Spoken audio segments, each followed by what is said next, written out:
అందరికీ నమస్తే. Welcome to JR7 media. నేను మీ యాంకర్ జాస్మిన్. సో ఏంది అని అంటే పెరుగు పచ్చడి ఆంటీ గురించి అన్నమాట.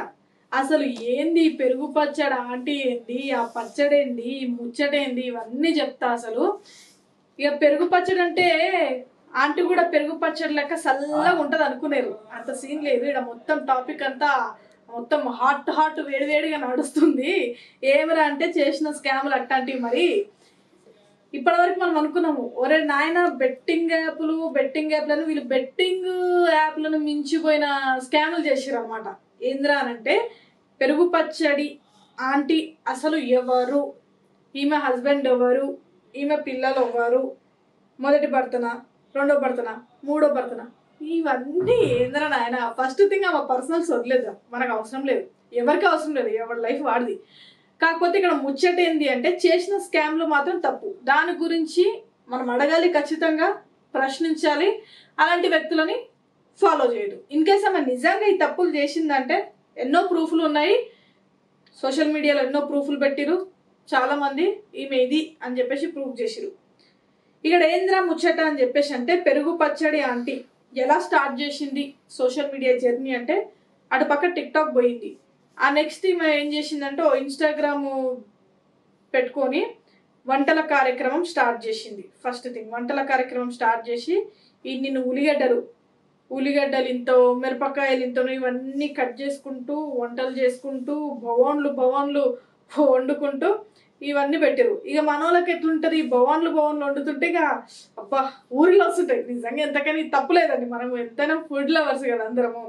ఎవరైనా ఇక మనకు అట్లా రీల్స్ ఏమన్నా మంచిగా ఫుడ్ గురించి చేస్తున్నట్టు అబ్బా ఎంత మంచిగా చేస్తారు, ఎంత మన పల్లెటూర్లలో అప్పట్లో మనం ఎలా తినేవాళ్ళం అసలు అబ్బా అని చెప్పేసి చూస్తున్నాం.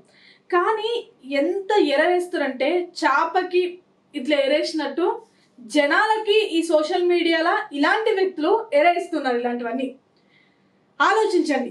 ఎలా ఎరేయడం స్టార్ట్ చేసిందంటే ఫస్ట్ అందరితో నేను మీ ఇంట్లో ఒకరిని, నేను అచ్చమైన పల్లెటూరు పిల్లని, ఇదిగోండి వంటకాలు, రండి తిందాం, ఇదిగోండి ఉల్లిగడ్డలు, ఇదిగోండి చికెన్ ముక్కలు అని చెప్పేసి మన ఇంట్లో ఎట్లయితే మనం వంటలు చేసుకుంటామో, మన పల్లెటూరు వాతావరణం ఎలా ఉంటుందో అదే విధంగా ఆవిడ గేమ్ స్టార్ట్ చేసింది. ఏమి రానంటే వంటకాలు చేయడం స్టార్ట్ చేసింది. మనందరి మైండ్ సెట్ ఎలా ఉంటుంది, అరే మన ఇంట్లో మన అమ్మ లెక్కుంది, మన అమ్మమ్మ లెక్కుంది, మంచిగా వంటలు చేస్తుంది, చూడడం ఎలా చేస్తుందో అని చెప్పేసి అందరూ అలా ఫాలో అవుతారు. అందరూ ఫాలో టక్ టక్ టక్ టక్ టక్ అని ఫాలో అవుతారు. సో ఫాలోవర్స్ పెంచుకోవడం, యూట్యూబ్ స్టార్ట్ చేయడం, డబ్బులు వస్తాయి కదా మరి ఆ యూట్యూబ్ స్టార్ట్ చేయడం తప్పలేదు. నువ్వు యూట్యూబ్ పెట్టుకో, నువ్వు చెయ్యి, కానీ మంచి చెయ్యి, చెడు చేయదు, మంచికి వాడాలి. ఇక్కడ ఈమె చెడుకు చేసింది ఏమిరా అంటే స్టార్టింగ్ ఒక ఎర వేసింది. ఏమేరా అంటే వంటకాలు చేయడం, ఇవన్నీ జనాలకు ఒక ఎర వేసి ఫాలోవర్స్ని పెంచుకొని యూట్యూబ్లో సబ్స్క్రైబర్స్ని పెంచుకొని ఆ తర్వాత ఈమె గేమ్ అనేది స్టార్ట్ చేసింది. ఏం గేమ్ స్టార్ట్ చేసింది అంటే బిజినెస్ స్టార్ట్ చేసింది. నువ్వు బిజినెస్ స్టార్ట్ చేసుకో, కానీ నిజాయితీ ఉండాలి. చీరలు అవన్నీ ఏదో వేసుకొని చూపిస్తుంది. నాకు తెలిసి ఆ చీర నేను ఇప్పిస్తా. రీసెంట్గా ఆమె కొన్ని చీరలు పెట్టింది కదా ఇందులో చీరకి 1000 రూపాయలు అని చెప్పేసి పెట్టింది కదా. చీరకు 1000 రూపాయలా? ఆడ పోతే 250కి వస్తుంది ఆ చీర. దాన్ని పట్టుకొని 1000 రూపాయలు.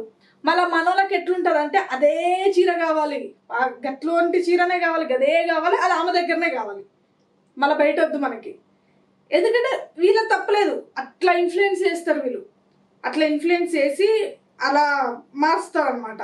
సో ఈమె చేసిన స్కామ్లు ఏమిరా అని చెప్పేసి అంటే ఈమె విజయవాడలో ఉంది. ఓకేనా, స్టార్టింగ్లో అక్కడ విజయవాడలో ఉండేది. ఆ విజయవాడలో దాదాపుగా 1 కోటి రూపాయలు స్కామ్ చేసింది. ఈమె అప్పు తీసుకుంది వాళ్ళకి. మీ కంపెనీని మేము ఇలా ప్రమోషన్ చేస్తాం, లేదంటే ఇంకేదో చేస్తామని చెప్పేసి దాదాపుగా 1 కోటి రూపాయలు వాళ్ళ దగ్గర తీసుకుంది నమ్మించి. ఆ తర్వాత అక్కడ నుంచి స్మార్ట్గా ఎస్కేప్ అయిపోయింది. దొరకట్లేదు, ఏం చేయాలో కూడా వాళ్ళకి తెలియలేదు. చాలా వరకు సోషల్ మీడియాలో వాళ్ళు చెప్పారు ఇలా స్కామ్ జరిగింది, ఇలా చేశారని చెప్పి ఇక అంత బయటికి రాదు కదా.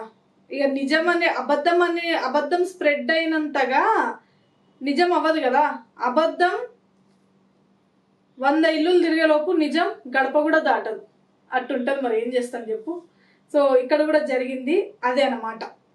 ఇంకొకటి, ఈమె విజయవాడ నుంచి ఎస్కేప్ అయి వచ్చిన తర్వాతకి ఈమె ఏం చేసిందంటే, ఇంకా చాలా మంది ఇక్కడ కామెంట్స్లలో చూసుకున్నట్లయితే మోర్ దెన్ పీపుల్ చాలా మంది ఒకటే చెప్పారు, ఈమె చాలా స్కామ్ చేసింది, మా దగ్గర ఇన్ని లక్షలు తీసుకుంది అని చాలా మంది మొర్రాని మొత్తుకుంటారు. ఏంది అసలు? సరే ఒక్కరు ఇద్దరంటే ఏదనుకోవచ్చు, అంతమంది పీపుల్ ఎందుకు చెప్తున్నారు?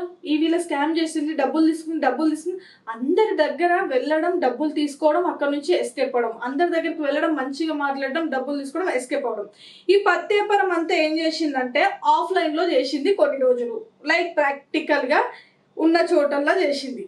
ఆ తర్వాత ఆన్లైన్ సోషల్ మీడియా అనేది ఒకటి కళ్ళకి జివేలు మనకు కనిపించి ఇంకా ఆన్లైన్ మోసాలు చేయడం స్టార్ట్ చేసారు అనమాట.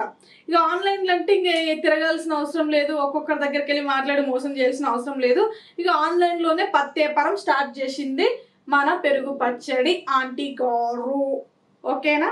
సో ఏం చేసింది ఆన్లైన్లో అంటే బిజినెస్లు స్టార్ట్ చేసింది. ఇదంతా ఒక విషయం పక్కన పెడితే, వెనిలా స్పార్కిల్లో బ్రాండ్ అంబాసిడర్ ఎవర్రా అంటే మన పెరుగు పచ్చడి అంటే బ్రాండ్ అంబాసిడర్ వెనిలా స్పార్కిల్కి. కుంభాలు వండుకొని ఈమె తింటుంది, ఇట్లా సన్నగా ఏంద్రా నాకు అర్థం కాదు. ఇంటింత వండుకొని తింటుంది. ఏం తినం మనకి ఇట్లా వస్తాయి పొట్టలు ముందుకి, ఏందో మరి ఆమె ఇంతింత వండింది, లైవ్లో తింటూనే ఉంది. మరి ఇక నేను ఇన్ని కిలోలున్నా, ఇన్ని కేజీలున్నా, ఇంత తగ్గినా అని చెప్పేసి చెప్పింది. మళ్ళీ ఆ వెనిలా స్పార్కిల్కి ఈమె బ్రాండ్ అంబాసిడర్. ఏంది ఇది అర్థం కాకపోతే అసలు అర్థం కూడా కావట్లేదు. సో ఈ వెనిలా స్పార్కిల్కి ఈమె బ్రాండ్ అంబాసిడర్ అయిపోయింది. ఇక ఏమంటారంటే ఇక మనం ఎక్కువ కూడా మాట్లాడలేం లేదు, ఎందుకంటే దొంగలు అందరూ ఒకటే దగ్గర ఉన్నట్టు అట్లా బ్రాండ్ అంబాసిడర్గా వెనిలా స్పార్కిల్కి ఆవిడ ఉంది, పెరుగు పచ్చడి ఆంటీ. ఉన్న తర్వాతకి ఈమె ఏం చేసిందంటే, నేను ఇట్లా బక్కగైనా అని చెప్పి దాన్ని కూడా ప్రమోషన్ స్టార్ట్ చేసింది. నేను ఇంత లావు ఉండే, అబ్బో నేను అదైపోయినా ఇదైపోయినా, నేను ఇప్పుడు చాలా సన్నగా అయ్యాను, అందరూ రండి, అందరూ చేయించుకోండి వెయిట్ లాస్, నేను చాలా ఎలా తినేదాన్ని, నేను అసలు ఎలా ఉండేదాన్ని, ఎంత సన్నగా అయిపోయాను చూడండి, మీరు కూడా సన్నగా నాజుగ్గా అవ్వచ్చు అని చెప్పేసి 2 మాటలు చెప్పింది. ఇక ఈమెని లక్షల మంది ఫాలో అవుతున్నారు కదా, వాళ్ళందరూ పిచ్చోళ్ళు అనమాట ఈమె దృష్టిలో. ఏమరా అంటే ఆమెను చూసి ఆమె చేసే ప్రమోషన్స్ అన్నిటికీ వీళ్ళు కూడా పిచ్చోళ్ళలాగా వెళ్ళిపోయి డబ్బులన్నీ పోగొట్టుకున్నారు కొంతమంది. ఇంకొక హైలైట్ ఆఫ్ ది జోక్ ఏంటంటే, ఈమె జ్యోతిష్యం యాడ్స్ కూడా ప్రమోషన్స్ చేసింది. జ్యోతిష్యం ఇక జాతకం చెప్తా అంటే ఆడ జాతకం ఆడిగే తెలియదు, నీ జాతకం ఏం చెప్తారబ్బా నాకు అర్థం కాదు. జాతకాలు చెప్పుకుంటారు బేసిక్గా ఒక మాట, వాళ్ళ జాతకం బాగుంటే వాళ్ళెందుకు రోడ్డు మీద కూర్చొని నీకు జాతకం చెప్తా అంటారు. ఇక జాతకాలు అనగానే మన వాళ్ళకి ఇక నాది లవ్ ఫెయిల్యూర్ అయిపోయింది, నాకు నా లవర్ ఎలా దొరుకుతుంది, ఏం కట్టు, ఏందబ్బా ఇది నాకు అర్థం కాదు. ఇవన్నీ ఇలా జ్యోతిష్యం మీద కూడా దాదాపుగా 3 లక్షల స్కామ్ చేసింది ఒక దొంగ బాబాని పెట్టేసి. సో ఇలాంటివి ఎన్నో స్కాములు చేసి చాలా లక్షలు వీళ్ళైతే కాజేయడం జరిగింది.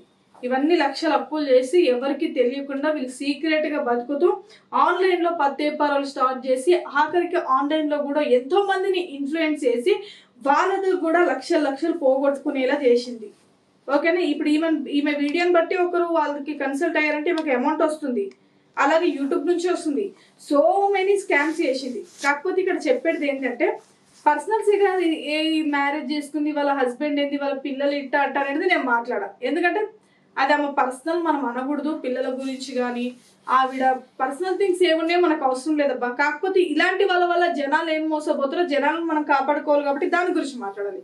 ఇక పర్సనల్ థింగ్స్, ఆమె ఏంది, ఎవడేంది, మొగుడేంది, పిల్లేంది, ఎందుకు ఈ ముచ్చట్లని, పనికి మనల ముచ్చట్లు. సో అది వదిలేద్దాం. ఇప్పుడు ఈమె ఏంది అని అంటే, ప్రధానంగా నేను కోరుకునేది, ఈవిడ ఏవైతే లక్షలు అప్పులు చేసి వాళ్ళకి డబ్బులు ఇవ్వకుండా ఎట్లయితే వచ్చిందో వాళ్ళకి అందరికి డబ్బులు అనేది వాళ్ళకి సెట్ చేస్తే మంచిది. చేసిన స్కామ్లు చాలు, ఇంకా అవన్నీ వాళ్ళకి సెటిల్ చేస్తే బెటర్. ఇక లేదు అని చెప్పేసి ఇక ఇట్లనే స్కామ్లు చేసుకుంటూ పోతామంటే ఇక ఎవరో ఒకరు ఉంటారు గట్టోలు అడుగుతారు అనమాట. సో దీనికి ఇప్పటివరకు వీళ్ళైతే రెస్పాండ్ అవ్వలేదు. మనం ట్రై చేస్తున్నాం మన సైడ్ నుంచి, కానీ ఇప్పటివరకు వీళ్ళైతే రెస్పాండ్ అవ్వలేదు. చూద్దాం అసలు నిజమేంటి అనేది కూడా వాళ్ళ నోటి నుంచి కూడా వినాలి కదా, చూద్దాం. హాయ్ అండి, నేను మీ Sairam Shankar. Please subscribe JR JR7 media. JR7 టీవీని సబ్స్క్రైబ్ చేయండి, షేర్ చేయండి, లైక్ చేయండి, కామెంట్ చేయండి. JR7 మీడియాని తప్పకుండా సబ్స్క్రైబ్ చేసుకోండి. JR7 మీడియాని సబ్స్క్రైబ్ చేసుకోండి, మంచి మంచి విషయాల్ని గ్రాప్ చేసుకోండి. Please subscribe JR7 media.